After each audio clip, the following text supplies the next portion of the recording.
Арктикада планетанын башка бурчтарына салыштырмалуу жылуулук тезирээк жүрүп жатат. 10 жыл ичинде муздун катмары 15%га жукарып кетти. Ал эми абанын температурасы бул жерде соңку бир кылымдын ичинде 1,3 градус Цельсийга көтөрүлдү. Мындай өзгөрүүлөр жергиликтүү фаунага таасирин берип, суук климатты сүйгөн жаныбарлар башка жай издегенге мажбур болууда.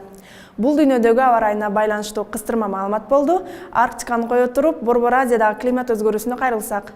Бул туурасында сиздерге 11 каналында мен Гүлүм Эркинбек кызы айтып турам. Саламатсыздарбы?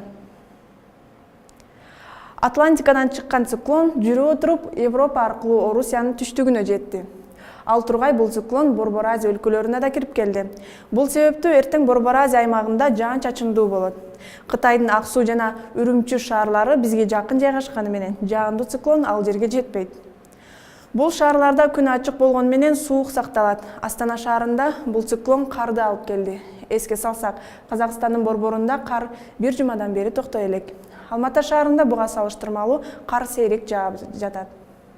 Өзбекстанда да так ушундай климат, кар жаашы күтүлөт. Фергана өрөөнүндө жаан эртең да токтойт. Ал эми Ташкентте кар жаан менен кошо алмак-салмак жаап турат. Түркменистанга жакын жайгашкан Нукус өрөөнүндө эртең күндүз күн бүркөлүп, кечинде кар жая баштайт. Ушул эле жерге жакын жайгашкан Түркменистандын Дашогуз өрөөнүндө абанын температурасы жогорураак келип, жаан жаашы күтүлөт. Бул жаан Ашхабадта да жаайт.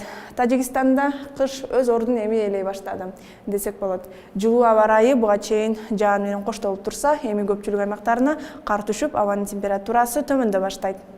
Кар эртең Фергана өрөөнүндө кечке жааса, Ташкентте эртең менен жааган жаан кечинде карга айланып түшөт. Ал эми Ходжент шаарында кар жаашы көпкө созулушу мүмкүн.